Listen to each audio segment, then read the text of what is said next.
Hi, I'm Tori, and today I'm going to show you the new books that I have. So first up, I have 3 books that my boyfriend got me for Christmas. This, I don't know if you can see it very well, but it is Kat Greenway's Original Drawings for the Snow Queen by Hans Christian Andersen. And these are all just kind of little pencil sketches, and it has the whole story of the Snow Queen in here. And then it will have these beautiful little sketches that just illustrate the story so wonderfully. I believe I read the Snow Queen years and years ago. I was probably 6 or something at the time, so I do not remember it very well at all. And I am very excited to read this and get to look at the gorgeous illustrations. Next, I have The Princes of Ireland. And this is part of the Dublin Saga, so I think it's one of those long series like The Pillars of the Earth or something that goes on for a really long time. So this is a fiction novel. I believe it begins in pre-Christian Ireland, where it's all very tribal and stuff, and it goes up through the time of about Henry VIII. So I'm very excited to see how the story plays out. And we can't have just one main character because it goes on for so long, so I'm interested to see if it follows a family or how that all works out. This is a massive book. I'm very glad that I own it because it's the kind of thing that'll probably take me like 6 months or a year to read, but I'm definitely looking forward to it. And next I have Pinocchio by Carlo Collodi with pictures by Charles Mosley. So this is the story of Pinocchio with these very fun kind of ink sketches in here illustrating it, and I'm excited to read that because I have never read Pinocchio. I haven't even seen the Disney movie for many, many years, so I am definitely looking forward to seeing how the story goes. And now I'm going to show you all the books that I got at my latest library book sale. First up, I have Every Child's Book of Nursery Songs. So this is just a little collection of nursery rhymes, and it has really pretty illustrations.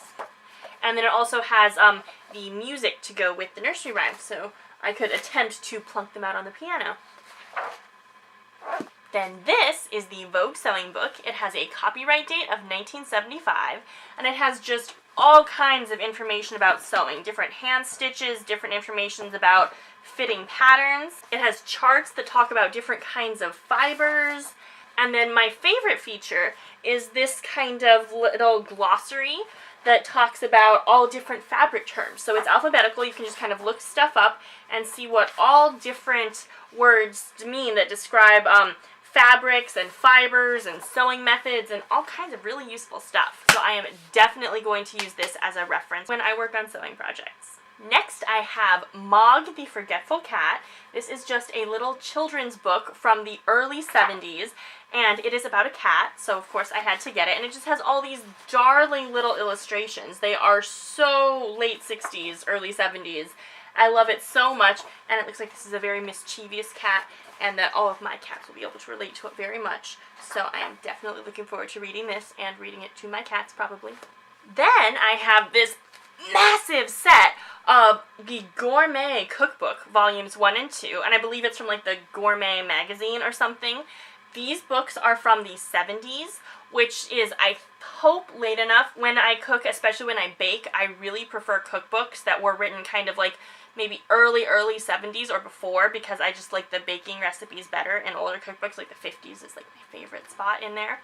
But I'm thinking these are old enough that the baking recipes should be good, and they'll have lots of like cooking, like entree recipes, and those are good no matter when the book was published. So I'm very excited about these. They're absolutely beautiful. Like, the spines are so shiny and pretty, they'll look good just sitting on a shelf, or if someone ever attacks me when I'm in the kitchen and I don't have a knife handy, I can just throw the book at them, because these things are huge.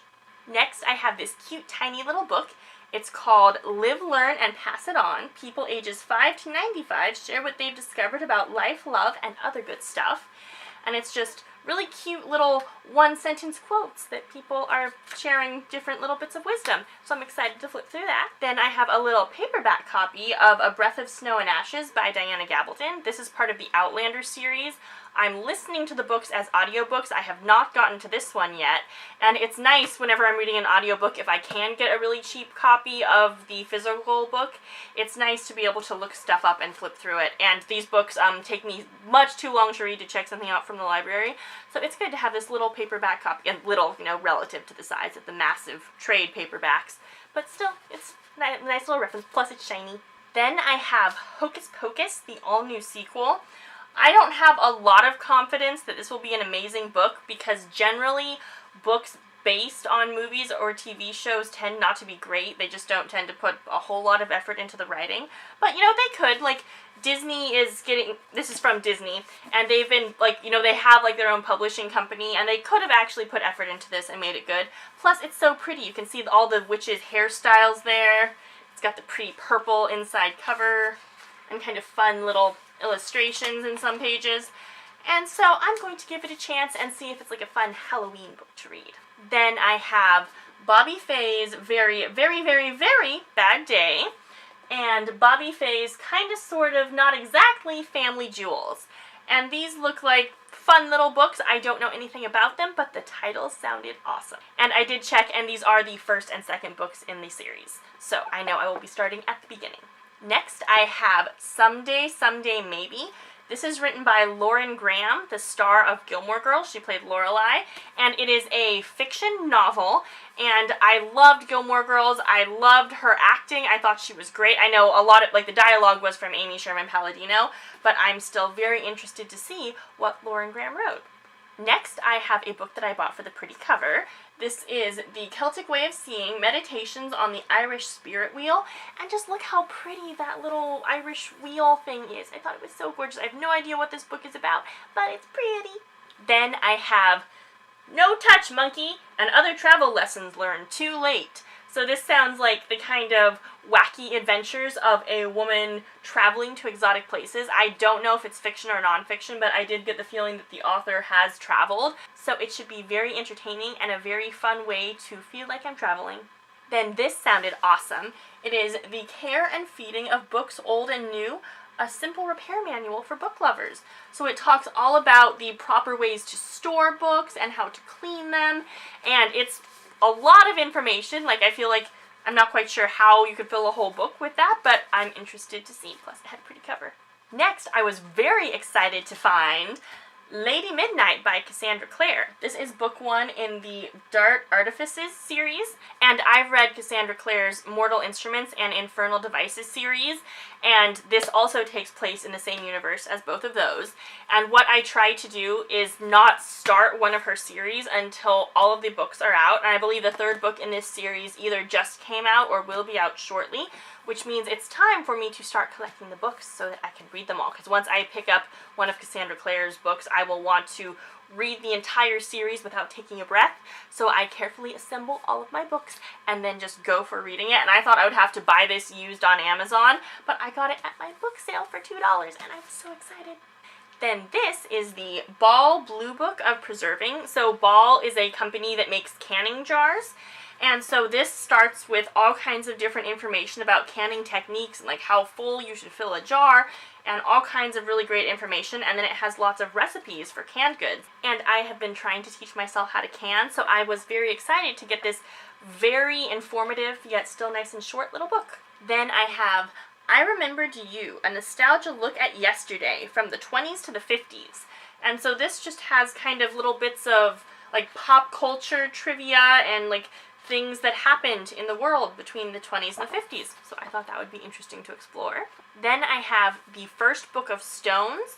This was published in 1950, and it is a geology book for children. It has really cute little illustrations, and it's about collecting rocks, and it talks about all different kinds of quarries, and it talks about kind of different configurations of rock in nature, and all kinds of really interesting stuff. Then there's this picture of Carlsbad Caverns in New Mexico, which is one of my favorite places to go on vacation, so I was really excited to see that. And this looks really fascinating because it covers a lot of basic information about geology, which I know nothing about, and it's from the 1950s for children with gorgeous little illustrations, so very fun. Then I have the Random House Book of Poetry for Children. This is a treasury of very short little snippets of poems, and some of them last like half a page, and some of them are only a few lines long, but it's cute. The illustration style is very cute, and it has one of the poems that my dad used to say to me all the time when I was little, which is, "I eat my peas with honey. I've done it all my life. It makes the peas taste funny, but it keeps them on my knife." And my dad loved that ridiculous little poem and would say it to me all the time, and that's in here, as well as a bunch of other little ones, so I'm excited about this. So those are all of the library book sale books. Then I have one more book to show you. This I ordered from the UK. It is written by Isabella Pritcher of Prior Attire. I will link her YouTube channel in the video description. And it is called The Victorian Dressmaker. So this book is full of patterns of dresses from the Victorian period. If you don't know, that was a very long time period. It was Queen Victoria reigned for more than 50 years. So dress patterns in here range from the 1840s about up through the very beginning of like the 1900s. And so there will be a new pattern every couple of years, like every 3 to 5 years she'll do a new dress pattern. And there are just all these gorgeous, gorgeous dresses. The patterns are little on like this grid kind of thing, and then you have to scale them up, and it tells you how to do that. And she talks about sewing techniques and explains, like, if you want to be really historically accurate, do it this way. If you want to just get it done quickly, do it that way. And I am very, very excited about this book. I don't know that I'll actually be able to make very many of these right now. They're pretty far above my skill level, but I'm definitely excited to start learning. So that is the end of this particular book haul, and I will see you soon for another one.